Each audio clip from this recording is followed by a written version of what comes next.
I wanted to say welcome. It is the 6th annual Trans Non-Binary Summit, but it's the 1st annual Trans Non-Binary and Intersex Summit. I know, I came up with that when I was sitting down. I was like, oh my God. I asked you, and I was like, how many places have been? I really want to cross my leg, but then I'll surprise you guys with other stuff. I just want to say, I'm such a good person. I gave River the left side. They asked for it. Thank you. I wanted it, so I was up here first. But look how nice I am. So enjoy my bad side. And enjoy my good side. Intersex bitches. Yeah. Firstly, the comedy show starts now.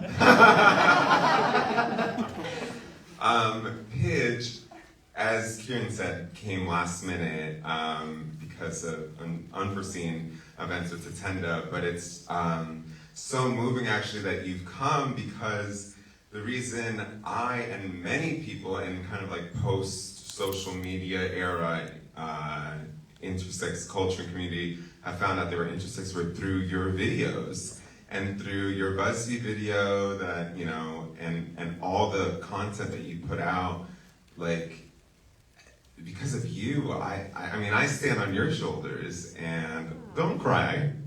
Okay, it's a little twitch. But no, really, I mean, you are, you know, for so many of us, a pioneer in the whole movement.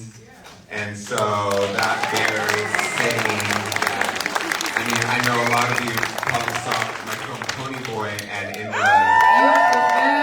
Shout out to Pony Boy. Shout out Pony Boy, shout out Drake. But I think... Wait, Greg? Okay, never mind. Fuck Drake. That was a friend DA. Never mind. That's okay. But a lot of my work in film and starting to identify as an intersex filmmaker and being intersex came from the work that you did. So thank you for that. You're so welcome. Even though I just blew up the friend DA. I'm so sorry. It's okay. It's okay. It's okay. With that being said, what are you thinking right now? I'm thinking. You guys are an easy crowd. I know. Wow. I'm thinking about the fact that I thought there was a moderator. I don't know why. It's called artist to artist conversation. I texted you today, like, who's moderating? What's the questions? You're like, it's us. I'm like, fuck. So how much time do we have left, Karen? 15. Oh, that was 15. I was like, what the fuck? Is that 10 or 5? That was so non-binary. I'm thinking about, what am I thinking about, y'all? Oh, here, I'll tell you what I'm thinking about. I'm thinking about abortion. Really? Yeah. Okay. So let me tell you a little story about me. About a month ago, you said it was when the Roe v. Wade got overturned. I was like, autonomy? Bodily autonomy? I don't know her. Who is she? Yeah. I was just like, duh. Like, it was so normal to me to have to see somebody not have bodily autonomy, or to see the state say you don't have bodily autonomy. And I think that's fucked up that was normal to me and that I expected it. And I think we had a moment 2 seconds ago. We did. Seconds ago. It was kind of like a moment where someone in the film or the screen said something like, They said, it was in the content warning before the abortion film where one of the filmmakers and producers said, nobody understands bodily autonomy like trans people. And Pidge and I looked at ourselves and like, well, intersex people could have a thing or two to say about that. So we both looked. not to play hierarchy impression on, thing. you know. No. But no, for real though. But there was this moment we were sitting right there, and we just looked at each other, and there was we didn't even have to say it. It was like, yeah, we understand. So I think this conversation around abortion. Okay, here's what I want to say. Does anybody know the rapper No Name? Yeah. So what does No Name say? Everything is everything. Yeah. And I know that like other people say that too, like Lauryn Hill and others. But what I was thinking about is when everything is everything, okay? If we can understand that, then if everything gets bodily autonomy, like intersex people, trans people, people who need abortions, then everything is good. The net benefit increases. But when everything doesn't get autonomy, doesn't have good things, has pain, has trauma, has violence, then everything is bad and there's a net negative. So I've just been thinking a lot about solutions and my old way of getting to solutions, which was like, let's go to the hospital and make them pay, and let's protest, and let's do this and let's do that, which I still love and I really want other people to do. But I'm also thinking about what are root causes and what are root solutions. And I think a lot about violence, because like what happens to intersex people, what happens to trans people when they're denied bodily autonomy, what happens to people that need abortions when they're denied those, is an act of violence. And why does violence happen? I live in Chicago. I'm born and raised there, and I still live there. 36 years. You've probably heard about us in the media. Probably not good things, sometimes. I mean, we do have really good things, but the media's The hot dog scene, right? We have good hot dogs. We have good food. Come by, I'll give you a tour of the food places. I love food. But I've been thinking a lot, like the night before I came here, there was a shooting. I could hear it. A lot of shots. And then I woke up and heard about another shooting that I slept through, also just a few blocks away. And I'm like thinking about violence, it's just, we are constantly, there's an onslaught of violence in our media, in our consciousness around us, to intersex people, to trans people, to non-binary people, to black people, to brown people, disabled folks, etc. And I'm like, why? And I see it in children. When kids are not treated right, when kids experience trauma, when they experience not getting enough love, when they're not allowed to, when they're not, basically, what I'm trying to say is, we need to heal. And when people get healed, everything is everything gets better. And I don't know how to get to the healing. I just know that a lot of us need it. You are the healer. Hello. Thank you. You are the healer. Hello. There you are, but I love you. And back to what Raquel said. Raquel, you said something so beautiful. Also, Raquel seen me in this outfit twice now, because I saw you in DC a month ago. I was like, no one's going to know me, because I'm from Chicago. And I'm like, fuck, Raquel's keynoting. You had said something. We are not a myth. You said, I am not a myth. I am real as hell. So that's what I'm thinking about. How do we go from being myths, literally hermaphroditic myths, hermaphrodite myths, myths in this society that gaslights us 24/7. It says we don't exist, we're not real, and if you do exist, then we're gonna fuck you up with surgeries.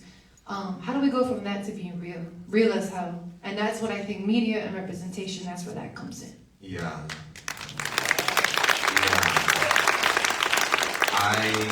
It's funny because when Kieran said, do you have any work to show? I was like, no, I don't have anything. But then I was like, wait a minute, I've been working on this thing throughout this whole year, processing this breakup that I had, and sometimes I get so self-obsessed with my own sadness and heartbreak. But seeing it up here, I was like, oh my God, my intersex heartbreak matters. The way I, as an intersex person, relate to my relationships, to my love, to other people, and how I process that into art, even if I just look like a Lana Del Rey wannabe, which I'll take. It matters. It matters in the sense of she could never. She could never. No, love her, but she could never. But in the sense of what you're saying is, how do we heal? I think we heal by being as Raquel said, authentically ourselves in a way that feels unabashedly fearless of putting a light onto these ugly or cracks or I wanted to also quote somebody to show that I'm a learned person. I was listening to a interview with Ocean Vuong, and he said something about like how like people think like, oh, the future is in the hands of, people say like, oh, the future is in children's hands, or like the future is in someone's hands. And he said the future really is in our mouths. It's what we speak out into the world. And I thought about that and I was like, I think it's one step further. The future is in our thoughts. The future is in our beliefs, and what that gets translated out into thought or into words, and how that gets translated then into media and into artistic form. But it all starts with, you know, how do I feel about myself? How do I feel about my community? And I think because of your work and the work of so many other intersex people, I've started to feel in the last few years like our community, first of all, that there is a community.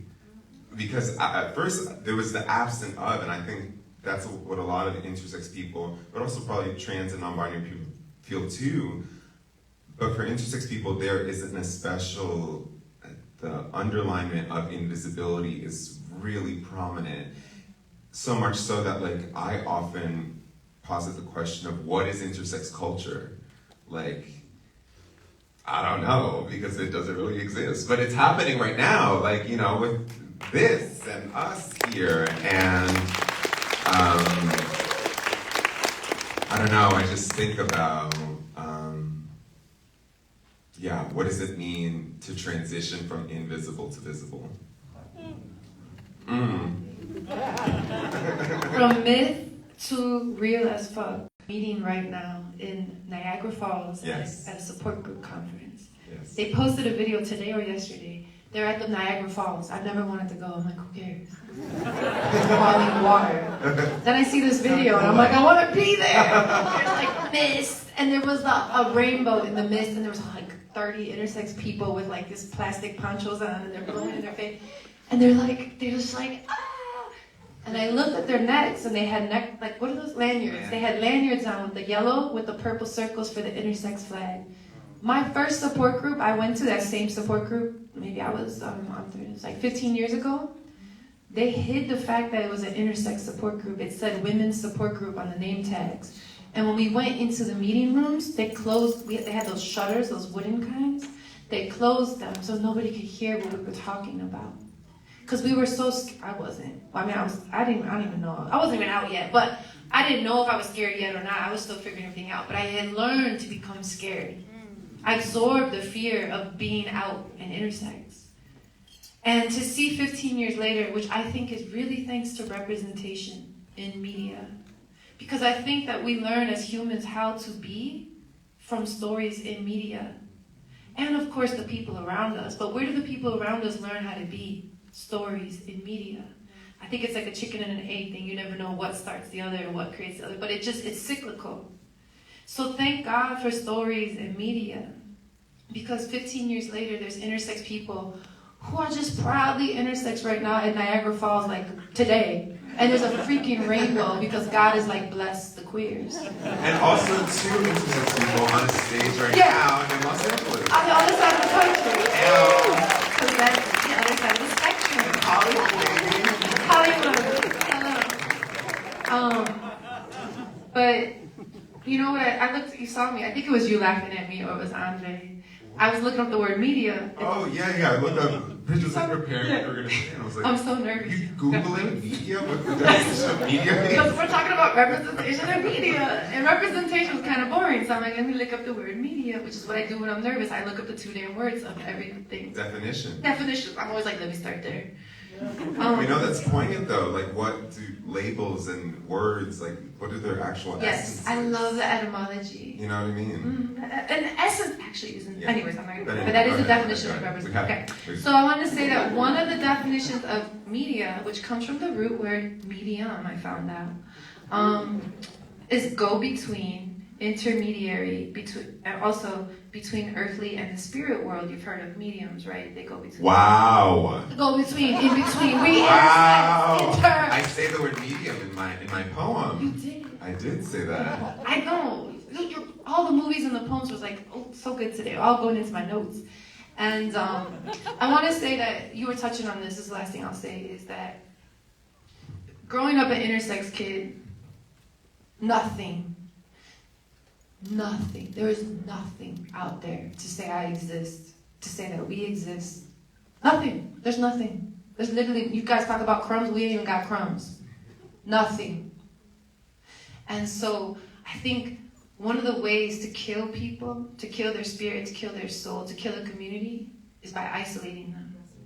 And when you isolate, shame comes in. And they work together. And so there's this box that the doctors, the surgeons, the society, anybody who feels threatened by any of us in this room because we illuminate something different, a different path of freedom from what they say is the only way of existing, aka the bullshit binary. They want to keep us in that box to kill us. It's a death sentence. And thank God for representation in media. And yeah, those were both my words. Representation in media. Thank God for that. Because it allows us intersex people to not have to die in isolation and shame, which is, the doctors do surgeries and stuff, but they really kill you with the after effects of shame and isolation. Because you kill yourself. Because as humans, we need each other. Yeah. We are a social animal species, creature. We actually need each other. It's not just some cheesy saying, like, it's like oxygen for us. Yeah. I need you and you need me. Mm-hmm. That's why when I'm around you, all I want to do is hug you and put my head on your shoulder and sing with Andre, because you're from Chicago. And Jamila, because you're from Chicago. Anyone that's from Chicago, I just want to hold when I'm nervous. Because y'all, you from Chicago? Hey! Where's Jersey in the house? Ow. Why are you laughing? Jersey's beautiful, look at it. Yeah. So we need each other, and I want to say thank you for putting together, doing the work. And Kieran, thank you for putting together this summit, because not only intersex people need intersex people, but intersex, trans, non-binary, queer, everybody disabled, we need each other. People, we just need each other, and that's what I think, that's my final word on why representation and media. I sometimes as an actor, whenever I'm getting on set, right before here, I'm like, what the fuck did you do? Why are you doing this right now? Out of all the possible things that you could have done with your life, you decided to do this right now? And then I think about it, I'm like, literally, this work of being a creator of intersex representation is saving lives. And it's in my life, and it has. And that just, it's not in vain. It's like actually the work matters so much that it keeps me going in a miniskirt on stage. I'm afraid that something's gonna pop out, but nothing has yet. And you would be so privileged.